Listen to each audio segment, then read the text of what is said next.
Vaxtilə Ermənistanın işğal etdiyi Azərbaycanın suveren ərazisi olan Qarabağda mövcud olmuş qondarma rejimin ordusuna yüksək vəzifələrə təyinatın təqdimatını Ermənistanın Müdafiə Nazirliyi verirdi və sonra bu Ermənistan prezidenti tərəfindən təsdiqlənirdi. Bunu Azərbaycana və xalqımıza qarşı çoxsaylı cinayətlər törətməkdə təqsirləndirilən Bako Saakyan 15 nəfər erməni əsilli şəxsin barəsində olan cinayət işinin baxıldığı məhkəmə prosesində dövlət ittihamçılarının suallarını cavablandırarkən dedi. Bildirdi ki, Azərbaycanın suveren ərazisi olan Qarabağda vaxtilə mövcud olmuş qondarma rejimin ordusu ilə bağlı bütün məruzələr Ermənistan Müdafiə Nazirliyinə edilirdi.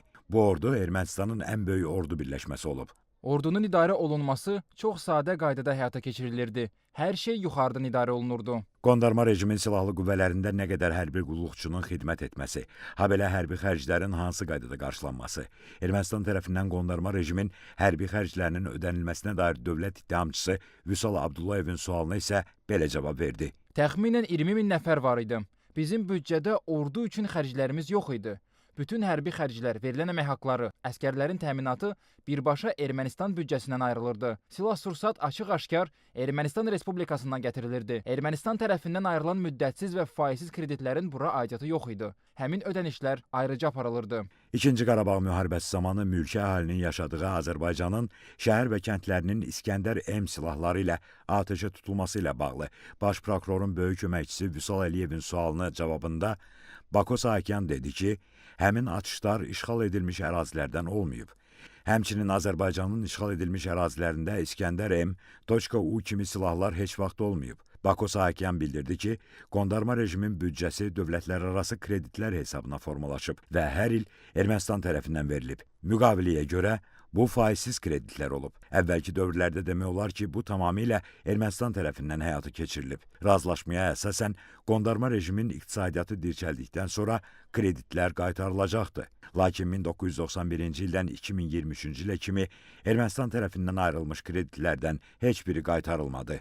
Bundan başqa, büdcə Ermənistandan verilən kreditlərlə yanaşı qondarma rejimin vəsaitləri hesabına formalaşıb. Habelə məbləğin bir hissəsi Ermənistan gömrüyündən yığılmış pullar olub. Çünki Ermənistanla qondarma rejim arasında gömrük keçid məntəqəsi olmayıb. Gömrük hesabına toplanmış vəsaitlər qondarma rejimə qaytarılıb. Ermənistan tərəfindən vaxtilə işğal altında olan Azərbaycanın suveren ərazilərində hazırlanan məhsullar Ermənistanın adından rəsmiləşdirilib. Ermənistan şirkətləri vasitəsilə xaricə ixrac edilib. Qarabağ Ermənistan Respublikası üçün xarici ölkə hesab edilməyib. Ermənistan tərəfindən Qarabağdakı erməni sakinlərə pasport üçün ayrıca seriya nömrəsinin verilməsinə dair sualı cavablandıran zaman Bako Saakyan bildirdi ki, qondarma rejimin ərazisində yaşayan şəxslərə Ermənistan pasportu verilmişdi. Ümumiyyətlə, Qarabağdakı erməni sakinlərə verilən pasportun Ermənistan vətəndaşlarının pasportundan fərqi yalnız seçki hüququnun tanınmasına görə idi. Ermənistan sakinləri vaxtilə işğal altında olmuş Azərbaycanın suveren ərazisi olan Qarabağda, həmin ərazilərdə yaşayan erməni sakinləri isə Ermənistanda keçirilən seçkilərdə iştirak edə bilməzdilər. Qalan bütün hüquqlardan istifadə edə bilərdilər. Sonra təqsirləndirilən Arayik Harutyunyan, Baş prokurorun xüsusi tapşırıqlar üzrə köməkçisi Tuqay Rəhimlinin suallarını cavablandırdı. Bildirdi ki, qondarma rejimdə Ermənistanın bank sistemi işləyib. Pul kredit sistemi Ermənistanla eyni olub. Ümumiyyətlə, bank sistemi Ermənistan Mərkəzi Bankı tərəfindən idarə olunub. Pensiyalar artırılanda Ermənistanla məsləhətləşmələr aparılırdı. Deyilirdi ki, əlavə maliyyə ayrılsın. Yaxud başqa layihələr həyata keçiriləndə onlarla məsləhətləşmələr aparırdı. Əmək haqqı siyasətini də onlarla razılaşdırırdıq. Çünki pulu Ermənistan verirdi. Arayik Harutyunyan dövlət ittihamçısı Fuad Musayevin suallarına cavab olaraq dedi ki, vaxtilə Ermənistan tərəfindən işğal olunmuş Azərbaycanın suveren ərazilərində istehsal olunan məhsullar Ermənistan məhsulu adı altında xarici bazarlara çıxarılıb. Məhsulun üzərinə Made in Armenia yazılırdı. Bir neçə şirkət ixracla məşğul olurdu. Bu şirkətlər Ermənistanda qeydiyyatdan keçirdi.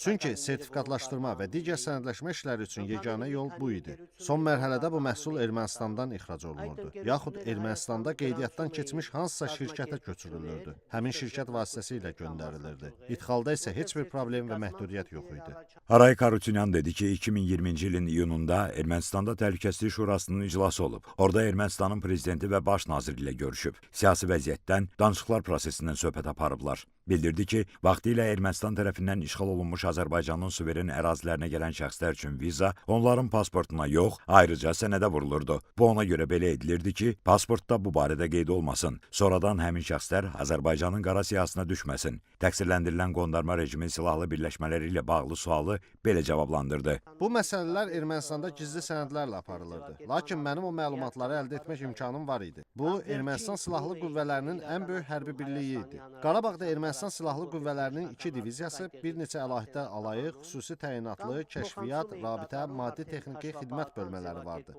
Say tərkibi təxminən 20 min nəfər idi. Tərkibdə Ermənistandan gələn müddətli hərbi qulluqçular da vardı.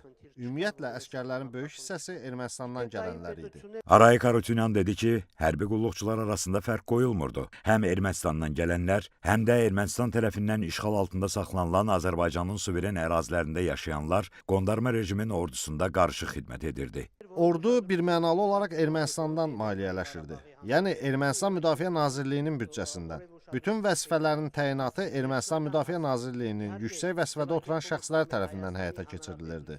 Qondarma rejimin ordusuna təyinatı Ermənistanın Müdafiə Nazirliyi aparsa da, amma elə görüntü yaradılıb ki, güya bu təyinat qondarma rejimdə aparılıb. Qondarma rejimin silahlı birləşmələri kim tərəfindən idarə olunurdu sualına isə Arayik Harutyunyan belə cavab verdi. Ermənistanın bir bölməsi hesab olunurdu. Bütün hallarda qərarlar Ermənistanın baş qərargah rəisindən, yəni yuxarıdan aşağı verilirdi.